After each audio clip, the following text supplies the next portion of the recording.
Tauhidul zat itu bagaimana ujungnya nanti menyerahkan keakuan diri kita tertuju kepada keakuan Allah.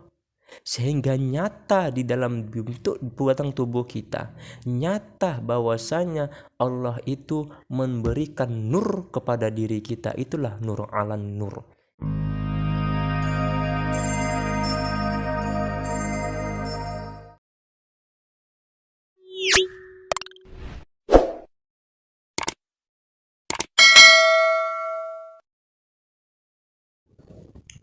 Assalamualaikum warahmatullahi wabarakatuh. Alhamdulillahirabbil alamin wa bihi nasta'inu ala umurid dunya waddin wal aqibatu lil muttaqin. Allahumma shalli wa sallim wa barik ala sayyidina wa maulana Muhammadin nuril qulubil mu'minin wa ala alihi wa ashabihi rasulillahi kulluhum ajma'in. Rabbi shrah li sadri wa yassir li amri wahlul 'uqdatam min lisani yafqahu qawli. Allahumma ilahana anta maqsudana wa ridhaka matlubana a'tina mahabbatika wal ma'rifatik bi rahmatika ya arhamar rahimin. Sahabat viewers rahimakumullah, kita melanjuti kajian kita di dalam kitab Jauharul Mauhub wa Munabbihatul Qulub, yakni fadilah fikir pada part yang kedua di halaman kelima. Kata Ibrahim bin Adham, bermula fikir itu atas 3 bahagi. Pertama, fikir pada segala kejadian Allah dan mengambil dalil dengan dia atas Allah Ta'ala, yaitu hal ulama. Maksudnya, yang pertama, fikirkan apa yang Allah jadikan kepada kita, yang telah disampaikan melalui dalil yang pada saat ini disampaikan para ulama-ulama kita. Bismillahirrahmanirrahim. Inna fi khalqis samawati wal ardh wa ikhtilafil laili wan nahari la ayatil ulil albab. Sesungguhnya kejadian, penciptaan langit dan bumi, dan di antara pertikaian siang dan malam ada tanda-tanda ayat-ayat Allah bagi orang-orang yang berfikir. Ini menunjukkan kepada kita bahwasanya ada bekas perbuatan Allah yang menunjukkan adanya Allah. Seperti halnya langit dan bumi, kemudian siang dan malam, adanya laut, adanya pegunungan, itu merupakan bekas perbuatan Allah yang membuktikan adanya Allah.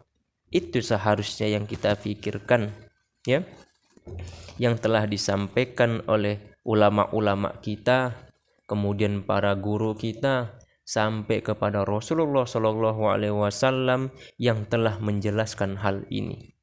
Dan yang kedua, fikir pada segala yang halus-halus dan yang indah-indah daripada segala kejadian Allah Ta'ala dan kelebihan nikmatnya, yaitu asal syukur bagi Allah Ta'ala.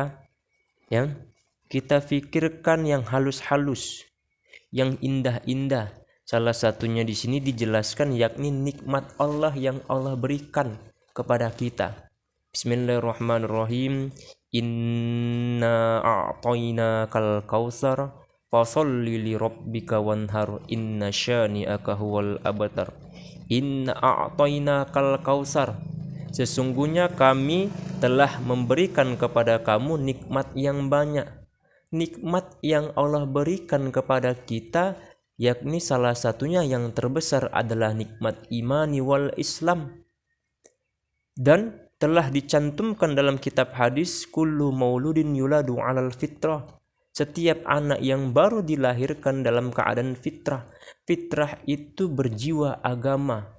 Fitrah itu anak itu dalam keadaan suci. Itu nikmat juga yang terbesar yang Allah berikan kepada kita. Jadi nikmat-nikmat itu ketika kita jalankan akan menimbulkan sifat syukur kita kepada Allah, sifat syukur, sifat ikhlas, sehingga kita mampu mempertanggungjawabkan hidup ini dan senantiasa berjalan atas hukum-hukum Allah. Jadi yang halus-halus itu salah satunya syukur, nikmat syukur. Kemudian nikmat imani wal Islam yang tertanam di rongga batin kita bersama.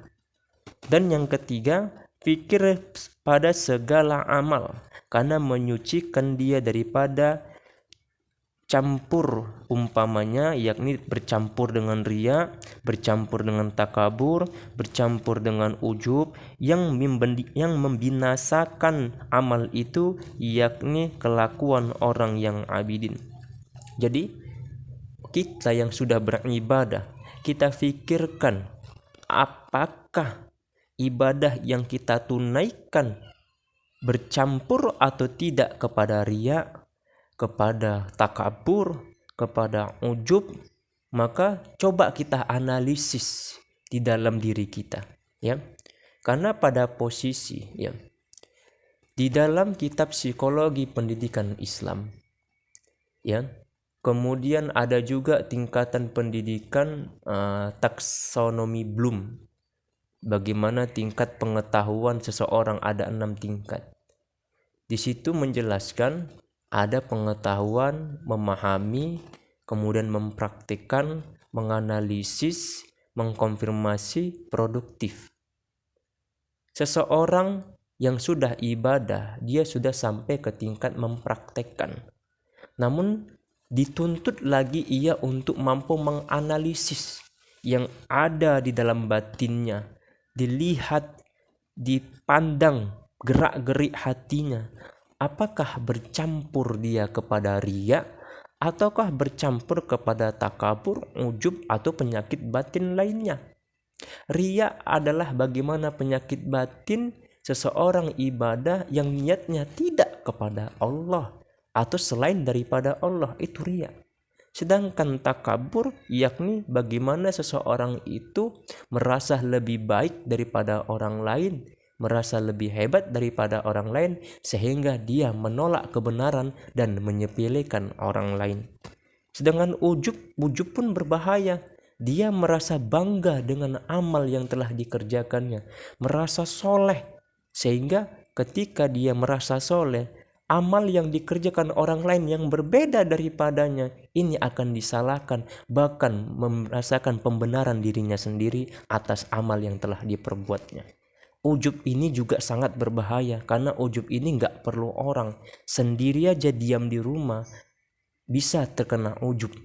Maka daripada itu, viewers rahimakumullah, maka bagaimana kita fikirkan dengan amal ibadah yang cenderung bagaimana menyucikan Allah dalam segala perbuatan, mengesahkan Allah dalam segala perbuatan, maka tuntutlah ilmunya, yakni salah satunya ilmu yang bergeraknya hati tertuju kepada Allah, ilmu yang perjalanan batin tertuju kepada Allah. Kalau tidak kita pahami ilmu pergerakan batin hati kita kepada Allah, maka kita sulit untuk membedakan yang mana yang hak dan yang mana yang batil, ya.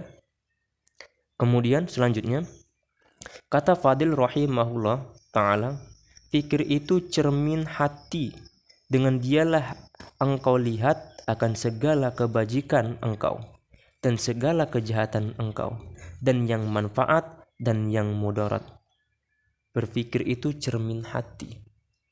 Seseorang yang berpikir itu, dia seolah-olah bercermin pada dirinya. Dia berbuat sesuatu, kemudian difikirkan sebelumnya, ini orang yang menunjukkan mawas diri. Dia membuat sesuatu difikirkannya terlebih dahulu. Orang yang mawas diri, orang yang senantiasa menunjukkan sikap kehati-hatian, ya. Dan ini menunjukkan orang-orang yang senantiasa khauf dia, roja dia kepada Allah. Karena cikal bakal sifat yang timbul dari khauf itu adalah mawas diri, berhati-hati dalam menunaikan suatu pekerjaan. Salah satunya difikirnya terlebih dahulu, apakah perbuatan ini mengandung pahala atau perbuatan ini mengandung dosa. Ya, inilah orang-orang yang dihendaki ya dengan akal pikirannya, sehingga dia sebelum dia melakukan suatu perbuatan dia mencerminkan hatinya. Ya. Kemudian kata setengah ulama, orang yang arifin, fikir itu dua bahagi. Pertama, fikir pada Tuhan. Kedua, fikir pada barang yang bergantung dengan hamba. Maka, adapun fikir pada Tuhan itu telah ditangguh oleh syarak daripadanya. Ya, fikir pada Tuhan telah bagaimana ditangguh, ya sudah dihukumkan secara syarak daripadanya. Tersebut di dalam Sahihain. Maka tersebut di dalam kitab Sahihain, yakni kitab Sahih hadis Bukhari wa Muslim, ya. Barang siapa mengkuatkan haram, memikirkan pada Khalik, seperti khobar Bukhari, datang syaitan akan seorang daripada kamu, berkata ia, siapa menjadikan ini, siapa menjadikan ini, hingga berkata syaitan itu, siapa yang menjadikan Tuhan? Engkau, siapa menjadi Tuhan engkau? Maka apabila sampai kepada demikian itu, hendaklah minta lindung dengan Allah daripadanya, dan hendaklah tertangguh dan berkata, ya amati billah. Nah, berfikir pada Tuhan yang sudah ditangguhkan secara syarak. Ya. Maka kalau misalkan kita, ada terkadang orang ya sampai dia memikir secara dalam, bukan berarti tak boleh berpikir akan keadaan yang Allah jadikan. Berpikir apa yang dijadikan Allah secara mendalam itu sah-sah saja, tapi nanti tertuju kepada zat Allah. Ujung-ujungnya yang dalam kitab Sahih ini, siapa yang menjadikan Allah? Nah, inilah harus bagaimana kita minta perlindungan kepada Allah, karena pikiran kita pada saat itu sudah digandrungi oleh setan. Ya. Maka sabda Nabi Shallallahu Alaihi Wasallam, tafakkaru fi khalqillahi ta'ala wala tafakkaru fillah fa innakum lam taqduru qadarahu. Fikirkan apa-apa yang dijadikan Allah dan jangan engkau fikirkan pada Allah. Sesungguhnya kamu tidak akan kuasa, kamu tidak akan sanggup akan qadarnya itu.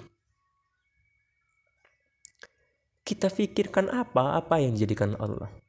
Langit dan bumi, siang dan malam, di luar diri kita. Fikirkan juga yang ada di dalam diri kita yang Allah jadikan, yakni adanya ruh dan adanya jasad. Fikirkan juga bagaimana yang tertanam dalam batin kita yang bergerak ke sana kemari, khotir latifah kita bergerak kemana? Ke Allah atau ke selain daripada Allah. Ini suatu momen yang sangat luar biasa. Ketika kita menggunakan akal pikiran kita, kita introspeksi diri untuk mewujudkan penghambaan diri secara totalitas kepada Allah. Ya. Jadi nggak usah kita pikirkan pada Allahnya, pada zat Allah. Ya. Kita pikirkan tentang bagaimana diri kita mentauhidkan Allah. Ada tauhidul af'al, tauhidul sifat, tauhidul asma, dan tauhidul zat. Tauhidul zat ini terkadang orang yang banyak menyimpang, bahkan yang banyak kesalahpahaman. Pikirnya tauhidul zat itu yakni memikirkan zat Allah bagaimana. Bukan. Tapi tauhidul zat itu bagaimana seseorang tadi mewujudkan amal ibadahnya tersampai dia kepada Allah. Sampai bagaimana menyerahkan keakuan dirinya kepada keakuan Allah. Itu tauhidul zat. Bukan bagaimana Allah itu bagaimana, Allah bentuknya bagaimana. Bukan seperti itu. Itulah pikiran yang digandrungi oleh setan.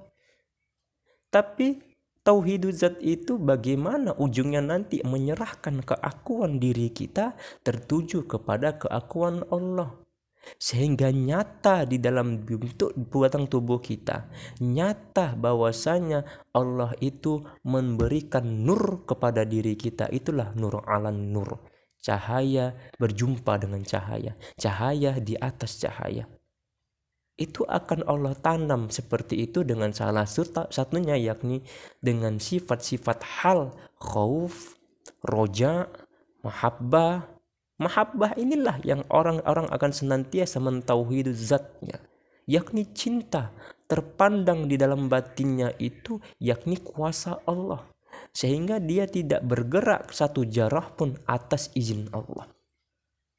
Inilah orang-orang yang bagaimana senantiasa pada awalnya memikirkan apa yang dijadikan Allah dalam dirinya. Ini yang sangat penting. Dan yang di luar diri kita ini, apa yang kita pikirkan sebagai motivasi kita beribadah kepada Allah, kita tarik kesimpulan isyarat yang ada di luar alam, di alam diri kita, di luar alam diri kita, kita ambil kesimpulan untuk memotivasi kita beribadah dan memperkuat bahwasanya Allah itu ada dan senantiasa memantau segala makhluk yang diberikannya nikmat kepadanya. Ya. Jadi itulah pentingnya kita belajar, ya. Jadi tidak salah paham seolah-olah nanti bagaimana Allah itu, kayak mana bentuk Allah itu, inilah pikiran yang digandrungi setan. Maka kalau tidak mempelajari ilmu tauhid, maka disitulah orang yang mudah terjerumus kesalahpahaman. Ujung-ujungnya nanti makhluk dengan Allah dimujasima, disamaratakan, ya, menyatu dia kepada Allah. Ini hati-hati sekali, ya. Tapi nanti ranah-ranah ke sana perlulah pendalaman ilmu tauhid, belajarlah kepada para guru-guru yang ahli. Kemudian, dan adapun pikir pada barang yang bergantung pada hamba, yang kedua, ya, maka syokyanya bahwasanya fikir adakah ia atas maksiat, maka hendaklah bersegera ia kepada taubat. Berfikir bergantung dia kepada hamba. Ketika seorang hamba itu masuk kepada lembah maksiat, maka segera ia bertaubat. Maka kita harus senantiasa introspeksi diri. Senantiasa kita pandang gerak-gerik batin kita, hati kita. Kalau sudah ada tertanam niat jelek, cepat kita ubah sebelum kita berbuat. Ketika sudah berbuat, terlanjur berbuat, cepat kita bertobat, laksanakan ibadah. Ketika kita terlalai, cepat ingat kepada Allah dengan memperbanyak istighfar, tasbih, tahlil, agar kita senantiasa tidak masuk ke lembah maksiat. Karena awal muasal seseorang itu masuk ke lembah maksiat adalah ketika dia digandrungi dengan sifat ghaflah, yakni lalai. Maka jangan sampai lalai kita kepada Allah. Orang yang lalai itu cenderung dia nanti ataupun mudah dia masuk ke lembah maksiat, ya. Dan memperbanyak istighfar, atau ada baginya lebih kebajikan, maka hendaklah syukur ia, kemudian fikirkan pada memindahkan segala anggotanya daripada maksiat kepada taat. Jadi ketika seseorang itu, ya, sudah terlanjur ia ke dalam lembah maksiat, maka cobalah difikirkan ataupun diresapi, introspeksi diri kita, ya, dengan memperbanyak, salah satunya membaca istighfar, kemudian mengakui kesalahan kita. Cepat kita pindahkan anggota badan tubuh kita yang sudah terjerumus kepada maksiat langsung kepada taubat ataupun taat kepada Allah. Terkadang ada orang yang cenderung senang dia kepada maksiat, senang dia berbuat yang di luar hukum syara, senang dia melanggar hukum-hukum Allah karena sudah terbiasa ketika diajak taubat, nanti belum waktunya, nanti belum dapat hidayah, nanti mumpung aku masih muda mau kupuas-puasi. Ini adalah orang-orang yang sangat merugi. Bahkan orang-orang yang kufur nikmat kepada Allah, seolah-olah dia tahu bahwasannya dia mati kapan. seolah-olah dia tahu bahwasanya Allah sudah merancangkan kepada dirinya, yakni senantiasa dapat ampunan nanti kalau dia bertaubat.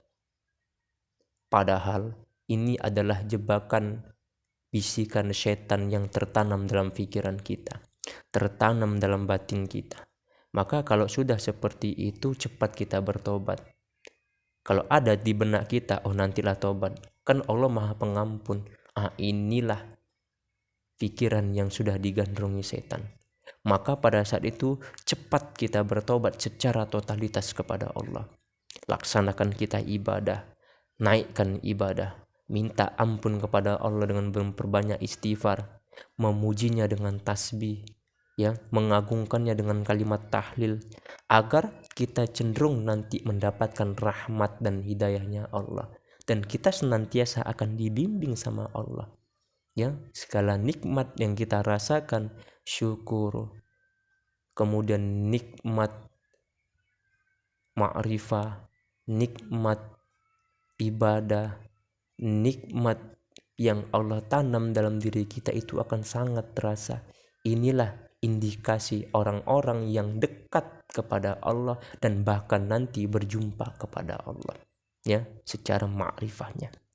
Maka daripada itu, jamaah viewers rahimakumullah, inilah untayan fikir yang mau kita laksanakan pada kesempatan hari ini. Maka pada kesimpulannya, fikir pada Tuhan, yakni pikirkan aja apa yang dijadikan Allah, dan jangan engkau fikirkan pada zatnya, ya. Banyak yang dijadikan Allah. Di luar batang tubuh kita ada langit dan bumi, ada yang objek di depan mata kepala kita, sedangkan yang di dalam tubuh kita, kita fikirkan bagaimana pergerakan, ya, batin kita ke Allah atau ke selain daripada Allah. Pikirkan juga gerak-gerik hati kita, rasa yang tertanam dalam hati kita. Sudahkah rasa itu memang terpaut dan tertuju kepada Allah? Itu kita pikirkan, karena itu yang dijadikan oleh Allah. Dan jangan engkau pikirkan pada zatnya, ya, itu adalah batil. Kalau kita pikirkan zatnya, bagaimana bentuknya, siapa yang menjadikan, itu batil. Kalau sudah ada tertanam keinginan seperti itu ataupun terbesit dari seperti itu, berlindunglah kita kepada Allah dari godaan setan waswasil khannas. Kemudian fikirkan apa yang bergantung pada hamba. Kita fikirkan yang bergantung pada hamba, senantiasa kita introspeksi diri.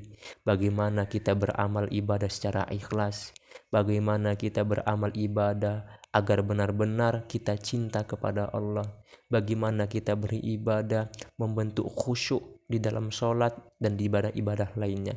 Maka daripada itu hendaklah kita pikirkan dengan memutuskan kaidah ilmu yang telah kita pelajari. Maka carilah ilmu-ilmu yang tertanam sudah di dada ulama kita.